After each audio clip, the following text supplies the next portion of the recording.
Assalamualaikum warahmatullahi wabarakatuh. Salam pendidikan guru penggerak.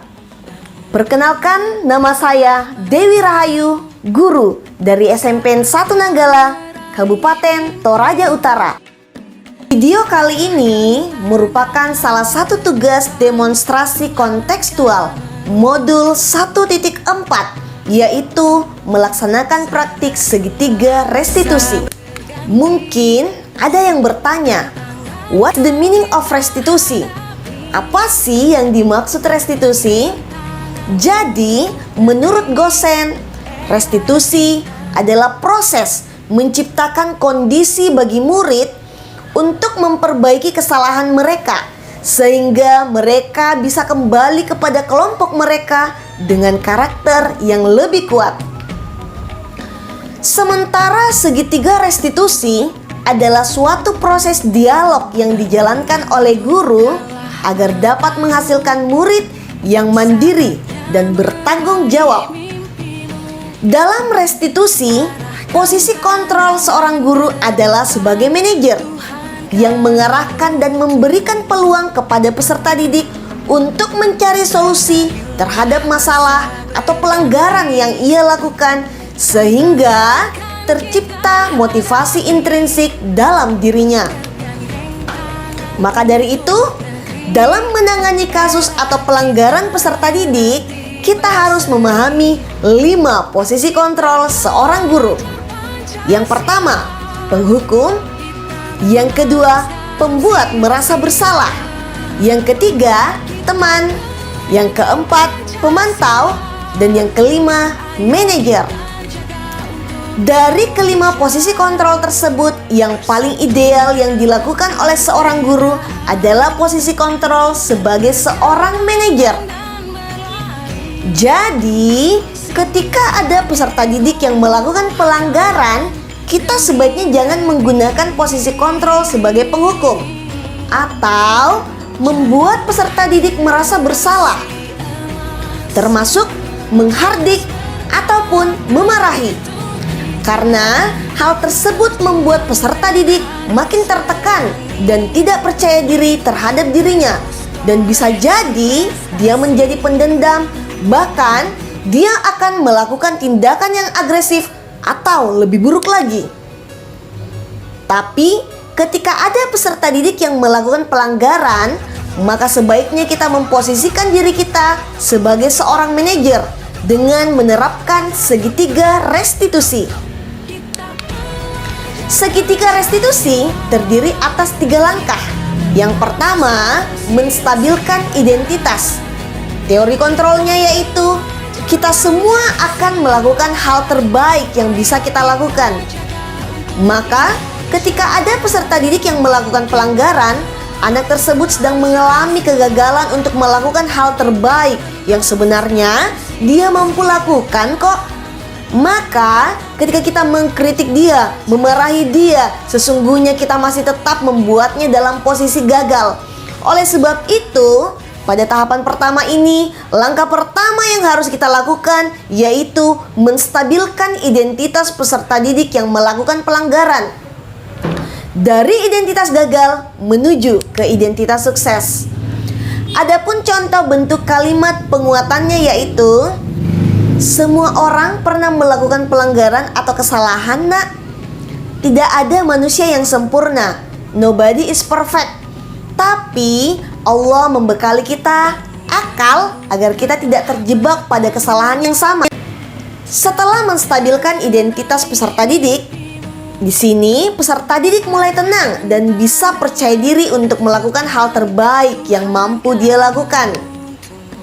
Langkah kedua yaitu validasi tindakan yang salah. Teori kontrolnya yaitu semua perilaku memiliki alasan.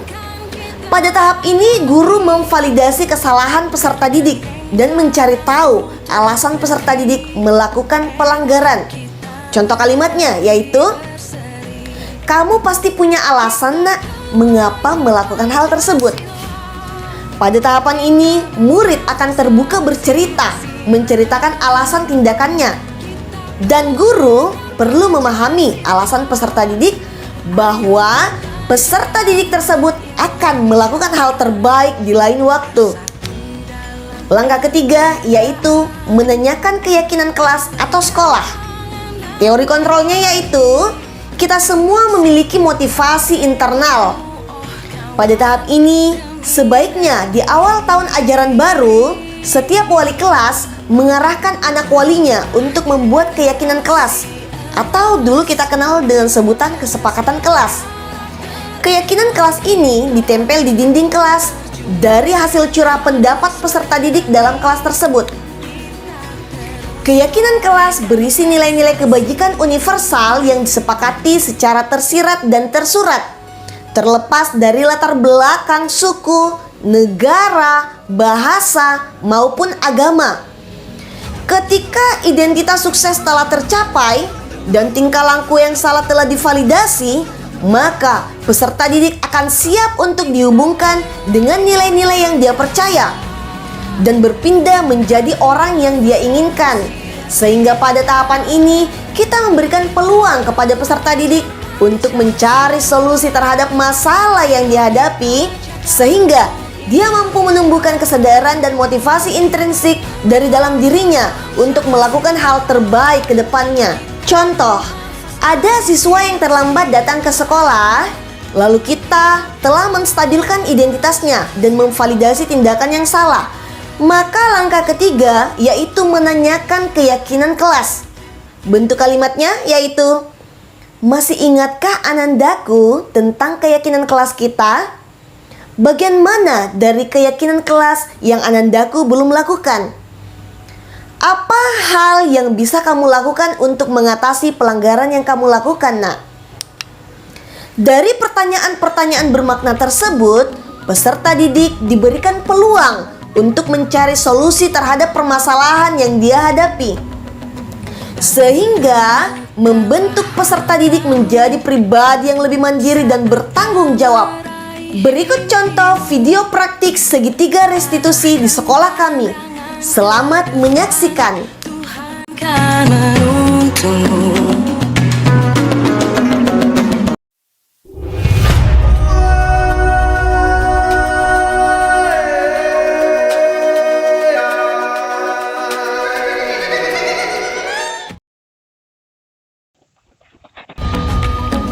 Debbie, kamu sekarang tahu pukul berapa, Nak? Tahu Bu, sekarang pukul 7.45. Kalau begitu, sekarang kamu masuk ke dalam ruangan ibu ya. Kamu tahu, Nak, jadwal sekolah kita masuk pukul berapa? Pukul 7.15, Bu. Artinya, kamu sudah lambat berapa menit, Nak? Saya lambat 30 menit, Bu.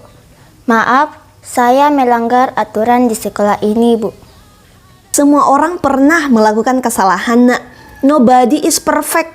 Tidak ada manusia yang sempurna. Tapi kita selaku manusia dibekali akal oleh Allah agar kita tidak terjebak pada kesalahan yang sama, sehingga kita bisa menjadi lebih baik lagi ke depannya. Iya, Bu. Kalau boleh tahu, apa yang menjadi alasan Nak Debbie sehingga hari ini lambat ke sekolah? Kemarin malam, saya membantu ibu saya untuk menggoreng kerupuk hingga larut malam. Kerupuk tersebut akan dijual di kantin sekolah untuk biaya keluarga kami. Masya Allah, betapa mulianya perbuatanmu, Nak, untuk membantu orang tua. Membantu orang tua boleh saja, tapi jangan sampai sekolah kamu terbengkalai, Nak. Iya, Bu. Nah, Debbie masih ingat kan keyakinan sekolah kita? Ingat, Bu. Dari semua keyakinan sekolah kita, bagian mana yang belum kamu lakukan, Nak? Datang tepat waktu ke sekolah, Bu. Menurut Nak Debbie, apa yang harus kamu lakukan, Nak, agar tidak lambat datang ke sekolah? Saya akan memanajemen waktu dengan baik, Bu. Contohnya? Pulang sekolah, saya makan siang, lalu istirahat sejenak. Setelah itu saya akan menggoreng kerupuk di sore hari. Pukul 6 saya makan malam. Setelah itu Saya belajar hingga pukul 7 malam. Setelah belajar, saya segera tidur agar besok saya bisa bangun tidur lebih cepat dan tidak terlambat ke sekolah. Wah, mantap! Dengan begitu, kamu masih bisa membantu orang tua dan kamu juga bisa tepat waktu datang ke sekolah. Nah, kira-kira kapan manajemen waktu tersebut bisa kamu lakukan, Nak? Sekolah. Hari ini, Bu, setelah pulang sekolah akan saya laksanakan. Mantap, Nak! Berarti mulai besok kamu sudah bisa datang tepat waktu. Iya, Bu. Sekarang kamu ke kelas ya? Iya, Bu. Terima kasih, Bu. Iya, Nak, sama-sama. Kita belajar Pancasila. Ayo kita jaga untuk Indonesia. Kita belajar Pancasila. Kita bernafas dalam sila-silanya. Selamat pagi, Bu. Selamat pagi, Nak. Silakan masuk. Ayo duduk. Kemarin saya mengecek kehadiran siswa, namun kamu tanpa keterangan, Nak. Iya, Bu. Kemarin saya tidak sempat memberitahukan Ibu berkenaan ketidakhadiran saya ke sekolah, Bu. Saya minta maaf, Bu, atas pelanggaran yang telah saya lakukan. Iya, Nak.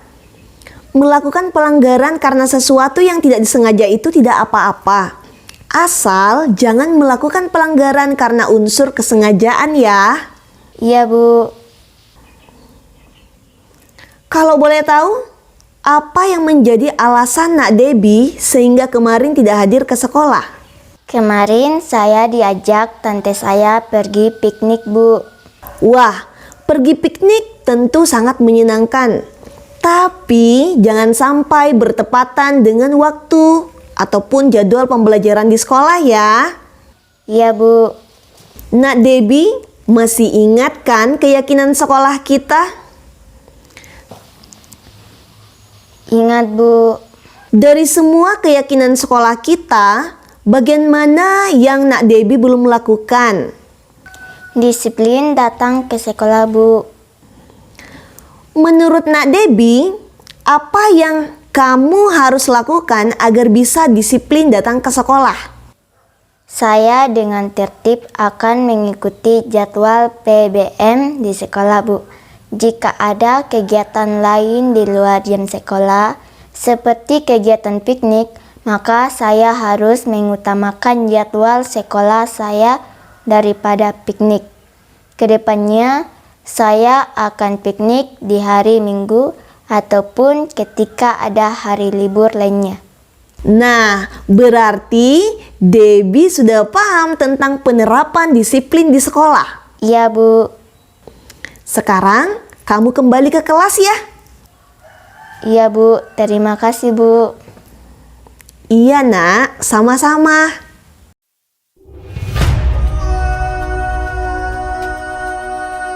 Perasaan saya setelah diproses oleh Ibu Dewi, saya merasa senang, merasa dihargai. Saya lebih percaya diri untuk menjadi murid yang lebih disiplin lagi dan lebih baik lagi ke depannya.